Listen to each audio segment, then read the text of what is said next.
E aí, galerinha da T7, tudo certo? Tudo em paz? Todo mundo em casa, todo mundo se cuidando, lavando as mãos direitinho? Vocês estão em casa, mas a filosofia vai até vocês. Nós vamos aí para a nossa terceira aula de filosofia e hoje o assunto vai ser estoicismo. Lembra que eu falei na última aula? Estoicismo, Zenão de Sítio. Vamos lá? Vamos aprender um pouco sobre estoicismo, beleza? No finalzinho daí vai ter um exercício que vocês vão ter que responder para poder contar como presença essa aula, certo?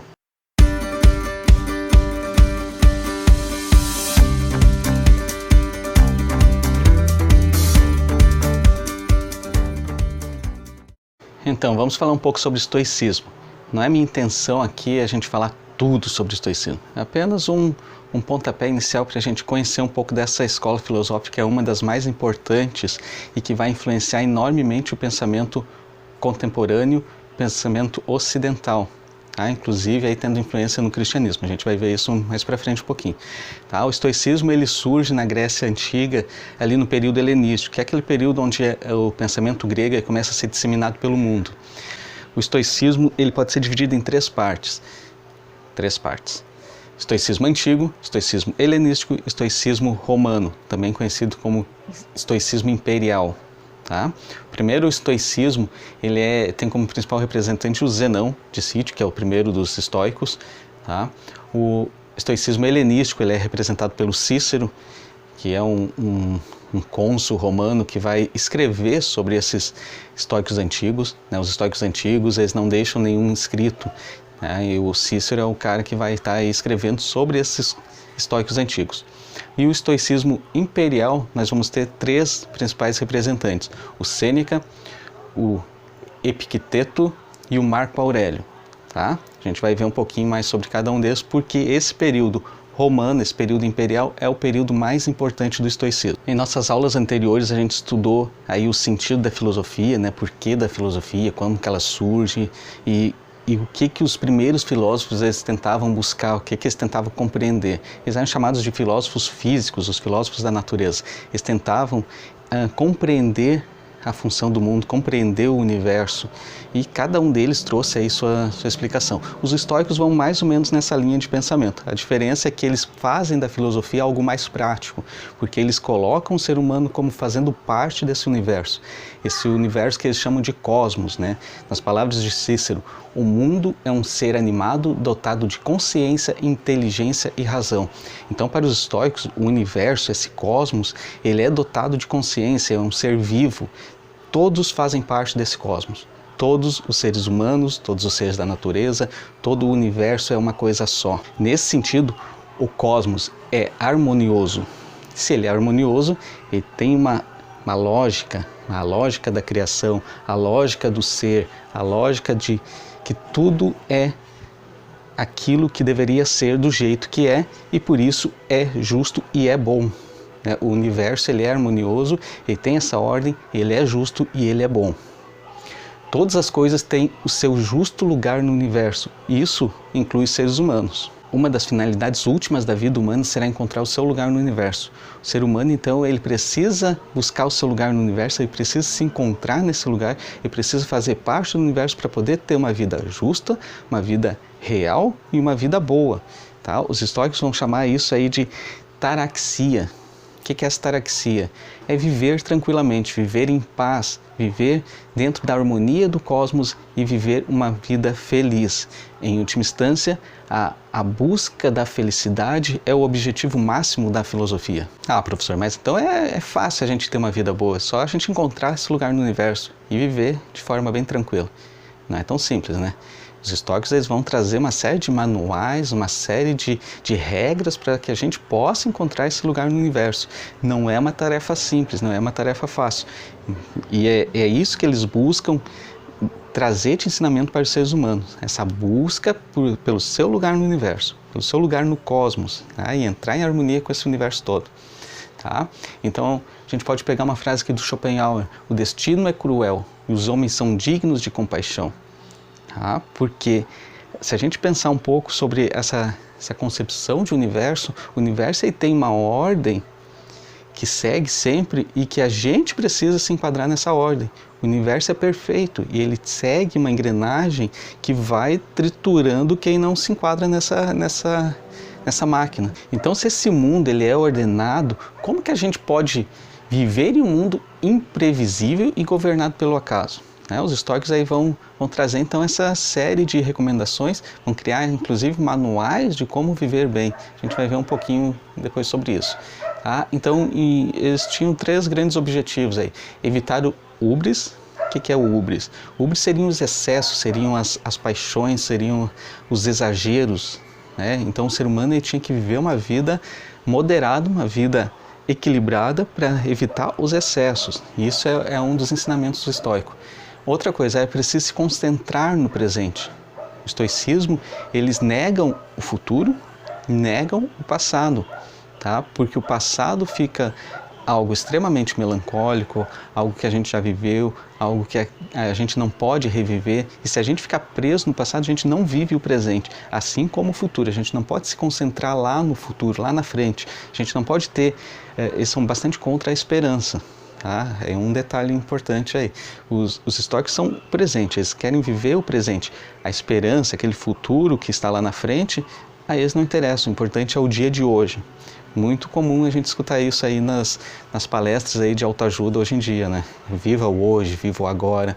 Isso é estoico, isso é estoicismo, isso é antigo. Outro dos princípios estoicos para se viver bem, para se chegar a essa vida boa, essa harmonia com o cosmos, a gente precisa se importar apenas com aquilo que a gente controla.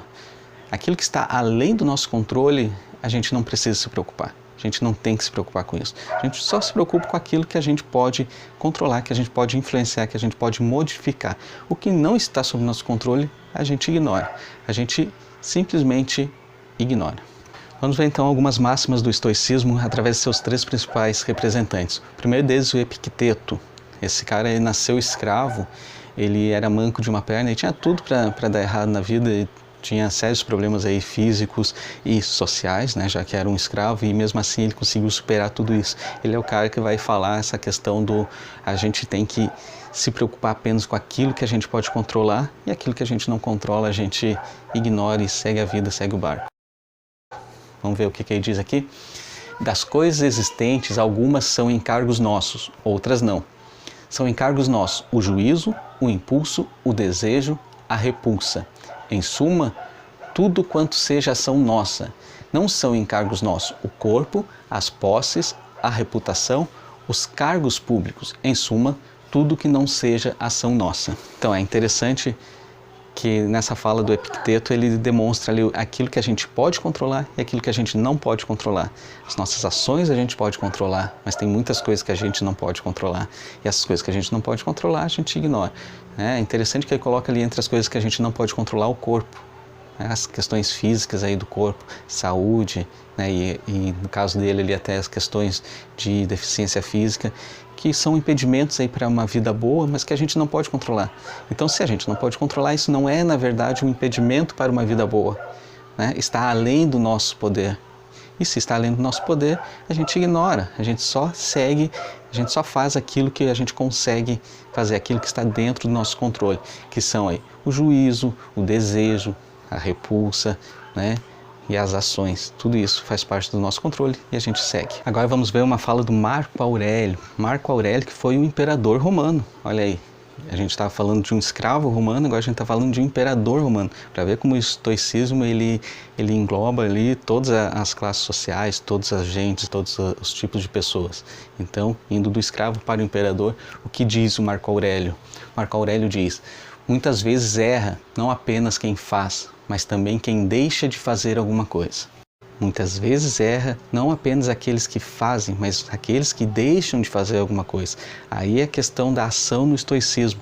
O estoicismo é ação, é uma filosofia que busca a ação. A gente precisa agir para que a gente consiga viver bem. A gente precisa buscar esse nosso lugar no mundo através da ação. Não adianta ficar sentado esperando as coisas caírem.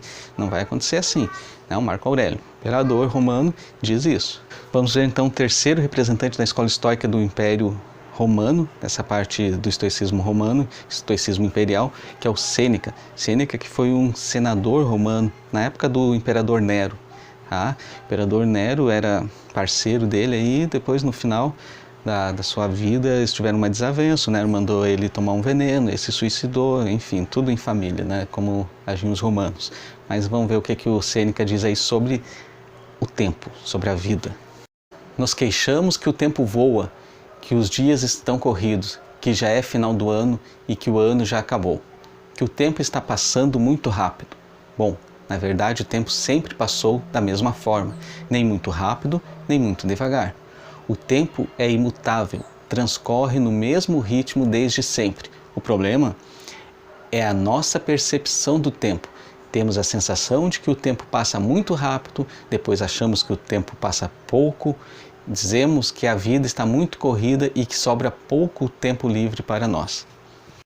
É aquela questão do tempo, viver o tempo presente. Para os estoicos não há passado, não há futuro, há o presente. Então a vida, ela não corre rápido demais, ela tem o seu tempo, ela tem o seu tempo certo. Então a gente vive o presente, a gente vive aquele momento. Tudo que passou ficou no passado, tudo que está por vir, está no futuro, pertence ao futuro, não nos pertence. A gente vive o hoje, vive o presente, lições aí do Sêneca. E o que essa escola filosófica nos legou? O que ela deixou de legado aí para o nosso tempo presente? O estoicismo, ele nos lega aí uma concepção de ética muito grande. A gente viver ordenado com o universo, a gente viver de acordo com o universo, a gente viver em busca das virtudes, é uma condição ética que depois outros filósofos vão desenvolver melhor, mas é aí o pontapé inicial. Justiça. A justiça romana, o direito romano, ele é muito baseado nos preceitos estoicos. Dar a todos aquilo que lhe é direito, o seu lugar, certo? Isso é bem estoico, isso é bem estoicismo, e a justiça romana, o direito romano, ele traz isso muito presente, e o direito romano, ele é a base do nosso direito contemporâneo ainda hoje. Ainda hoje se estuda direito romano quando se faz aí faculdade de direito. Ele também nos lega aí uma concepção diferente de salvação, certo? Porque essa salvação, ela vem a partir dessa junção aí com o cosmos. O ser humano, então, ele está ligado ao cosmos. No caso, não existe outra finalidade na vida a não ser essa união com o cosmos. No momento que vem a morte, essa morte, ela nada mais é do que o desfacelar da vida no cosmos. E a gente volta para aquilo que a gente já era outrora, né? Isso vai estar de acordo aí com o cristianismo. O estoicismo, ele é uma das fontes do cristianismo. Os primeiros cristãos, eles vão estar se inspirando aí nos estoicos, ou o inverso, né? Já porque são filosofias, são contemporâneos, né? Tanto o estoicismo, o epicurismo e o cristianismo são aí de épocas contemporâneas. Um se inspirou no outro. Alguns dizem que os cristãos se inspiraram nos estoicos, os estoicos se inspiraram nos cristãos. O certo é que muitos beberam da mesma fonte, né? E essa questão do cristianismo aí buscando a salvação, ela se diferencia dos estoicos, porque os cristãos, eles buscam a salvação em Deus, e os estoicos buscam a salvação no cosmos, né? No universo, essa junção. Mas aí, se a gente se aprofundar um pouco na história do cristianismo, a gente vai ver que um de seus primeiros apóstolos, lá, os primeiros cristãos, entre eles o Paulo de Tarso, eles vão aí estar muito relacionados, muito ligados ao estoicismo, né? Mas isso é assunto para uma próxima aula. E o estoicismo, ele basicamente vai nos legar aí a razão e a ação. Isso é a primeira escola filosófica a buscar a ação dentro da filosofia. E isso é extremamente importante, pois até então a filosofia era tida como aquela coisa de contemplação, de admiração. É isso também, mas o estoicismo busca aí a razão e a ação, o que diferencia das outras. Certo? Vamos ver aí a nossa tarefa. A tarefa é muito simples. Basta escutar a música Epitáfio dos Titãs, ler a letra e relacionar essa música com os princípios estoicos. Isso deve ser feito no caderno. Vocês devem pegar trechos da música e ir colocando ali alguns dos princípios estoicos. A música é bastante rica nisso. Ela tem uma letra que nos remete aí a uma reflexão, e o estoicismo vai estar bem presente nela. Então façam isso, umas 5, 6 linhas aí no caderno refletindo sobre a música. Valeu?